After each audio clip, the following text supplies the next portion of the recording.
Trichinella spiralis. La enfermedad producida por trichinela es la triquinelosis. Como ustedes bien saben, ese es un nematodo tisular, a diferencia de el grupo de las uncinarias, que es un endoparásito y lo vamos a encontrar en el tubo digestivo, de manera especial en el intestino delgado. Trichinella spiralis tiene una localización muy particular y es un nematodo tisular. De manera especial, sus larvas van a estar dentro de células musculares. Aquí vemos el hospedero principal. El hospedero principal son los cerdos. Entonces, este nematodo también es una enfermedad de importancia en salud pública debido a que también es una zoonosis. Nosotros podemos adquirir la enfermedad, la triquinelosis, a partir de consumir carne de cerdo que contenga larvas, uno en el tejido muscular. Muy bien. Entonces vamos a describir a sus hospederos, además del cerdo. Ya dijimos que el cerdo es el hospedero principal, el anfitrión principal. Sin embargo, podemos encontrar algunos otros hospederos, como por ejemplo los roedores, que estarían en segundo lugar. Posteriormente, podemos hablar de cualquier animal doméstico, incluso algunos animales silvestres. Aquí vemos algunos ejemplos de los diversos hospederos que pueden estar afectando este género, Trichinella spiralis. Y bueno, por último tenemos al humano, que resulta ser un hospedero accidental. Como ya indicamos, esta adquisición de la enfermedad se da a partir del consumo de carne del cerdo, que es el anfitrión principal. También las aves, algunos roedores, cualquier mamífero también puede ser afectado, como ya indicamos, animales domésticos o silvestres. Bien, la ubicación anatómica. Habíamos dicho que es un nematodo tisular, sin embargo, la fase adulta la vamos a encontrar en el intestino delgado, es decir, va a tener dos comportamientos. Como adulto lo vamos a encontrar en el intestino delgado y la fase, la larva 1, eliminada por este nematodo, como ya vemos aquí, es decir, este es un nematodo, esta es una hembra, y se caracteriza por ser larvípara, es decir, va a generar inmediatamente larvas 1, larvas recién nacidas. Estas larvas recién nacidas van a migrar al tejido muscular y se van a enquistar, van a realizar modificaciones a esa célula que han infectado y ahí podrá vivir durante un largo periodo, inclusive años. Entonces, como adulto, lo vamos a encontrar en el intestino delgado. Va a ser un endoparásito del tubo digestivo y en especial en el intestino delgado. Mientras que las larvas las vamos a encontrar como en el tejido muscular, en especial en las células del tejido muscular. Y aquí alcanzamos a apreciar la morfología de estos nemátodos. ¿Qué tamaño presentan? Alcanzan máximo unos 4 milímetros. Son muy pequeños, son prácticamente transparentes y muy difíciles de observar. De hecho, en su álbum de imágenes que ustedes tienen ya en su correo, en su teléfono o en su PC, pueden observarlos ya teñidos para observar la morfología de estos nemátodos. Esa es la hembra, ya indicamos que es larvípara, va a eliminar o va a generar o producirá larvas 1. Mientras que el macho, vamos a observar algunas estructuras características. Este sería el extremo posterior. Este sería el extremo anterior. El extremo anterior de este nemátodo es ligeramente más adelgazado, como lo vemos aquí, y conforme se va alejando del extremo anterior, se va ligeramente ensanchando. Esta misma característica la vamos a apreciar también en la hembra. Vemos que se va ligeramente ensanchando, incluso alcanzamos a ver en el interior ya las larvas formadas. Ese es el extremo anterior. Si se dan cuenta, la vulva, ¿sí?, se va a encontrar en el primer tercio del nemátodo. La disposición que puede llegar a presentar el orificio vulvar en los nemátodos dependerá del género y de la especie. Algunos lo podremos encontrar a la mitad, algunos en el último tercio, y en el caso de Trichinella spiralis lo vamos a encontrar en el primer tercio. Aquí va a estar donde se va a estar liberando las larvas producidas. Ese es el sitio.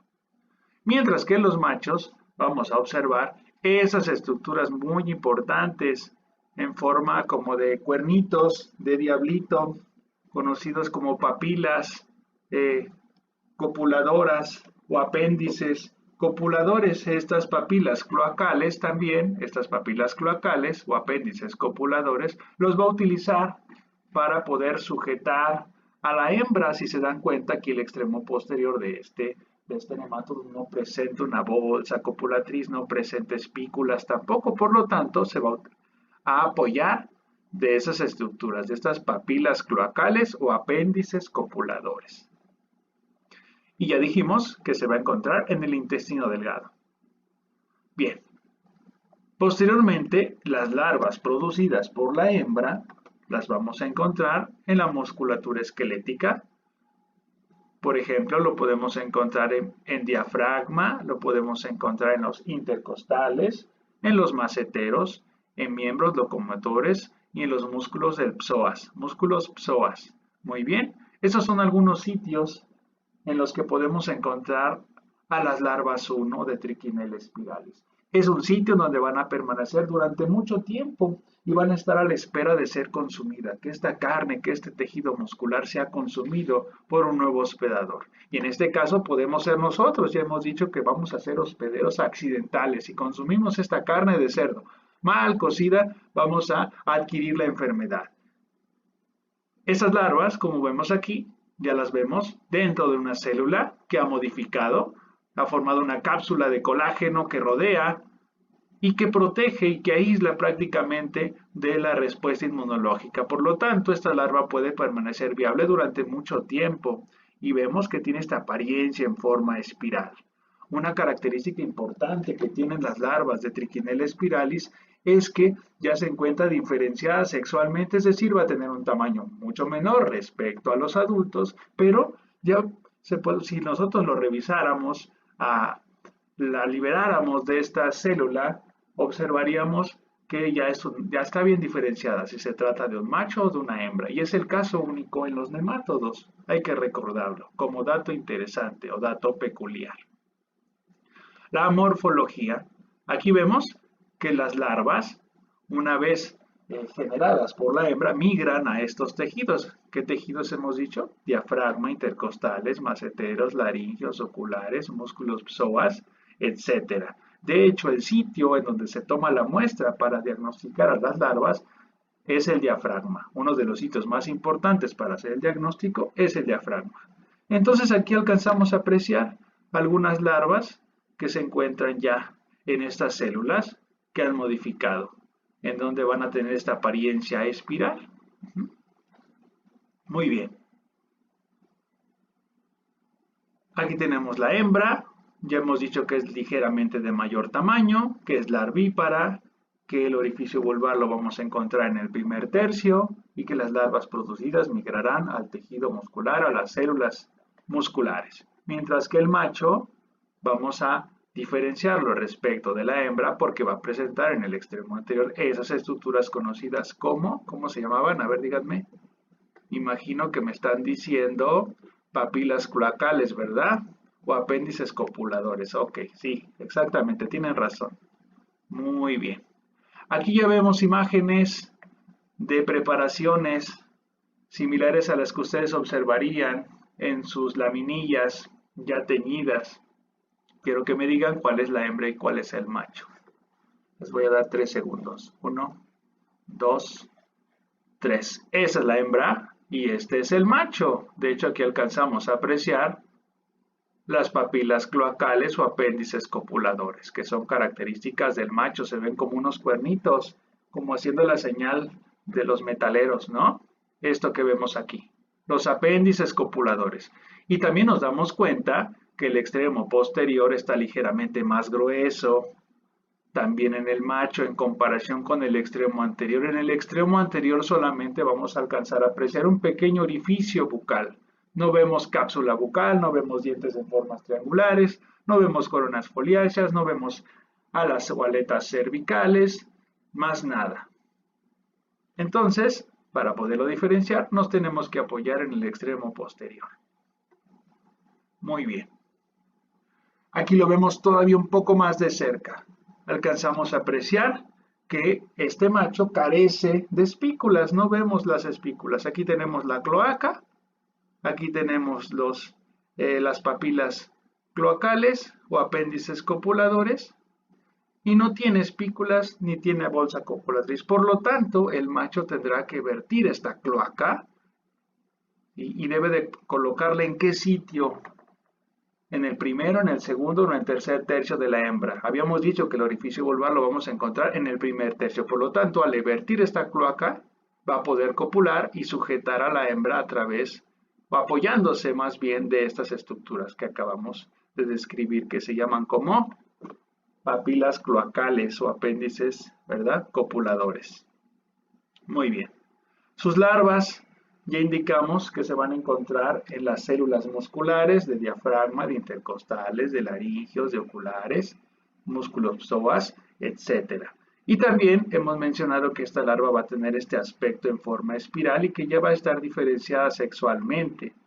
Esta estructura que vemos aquí, esta célula, ha sido modificada por este nemátodo, por esta larva 1, y a esta estructura, esta célula que está alojando a esta larva se le conoce como célula nodriza.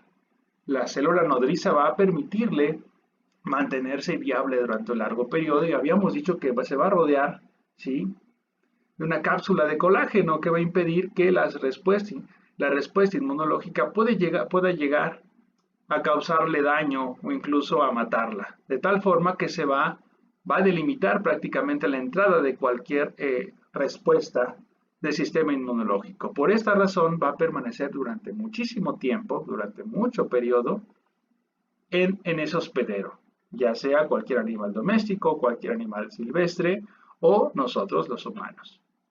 La forma diagnóstica, como ya nos hemos dado cuenta, que las hembras pues no producen fases de huevo, no elimina la fase de huevo en la materia fecal. Entonces, las larvas van a estar en el tejido muscular, en las células del tejido muscular. Por esta razón nos vamos a apoyar en buscar a estas larvas. Bien, los aspectos diagnósticos, pues podemos apoyarnos del clínico, del inmunológico. La más frecuente y la más utilizada son métodos inmunoenzimáticos como ELISA o Western blot, ¿sí? Y en el caso, de manera especial, en los animales domésticos, y en uno en particular habíamos dicho que es el cerdo, a la inspección sanitaria. En el caso de los cerdos, se tiene que tomar también una muestra, y habíamos dicho que el tejido de preferencia era el diafragma, entonces se va a cortar parte de este tejido y se va a comprimir entre dos portaobjetos o en una placa que van a colocar en un microscopio. Este microscopio está modificado, se le conoce como triquinoscopio. Por lo tanto, el aspecto diagnóstico en estos tipos de animales es a través del triquinoscopio. Es decir, van a colocar varias muestras del diafragma de los diferentes animales y lo van a colocar en una placa muy larga que va a contener varios números.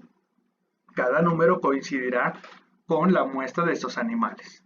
Al momento de colocar esta placa en un microscopio que ya hemos dicho, va a emitir una señal en una pantalla muy grande. De esta manera va a ser más fácil para estos médicos que están certificados para diagnosticar enfermedades, para diagnosticar a estos parásitos. Bueno, van a observar a las larvas en este tejido muscular, como lo vemos aquí.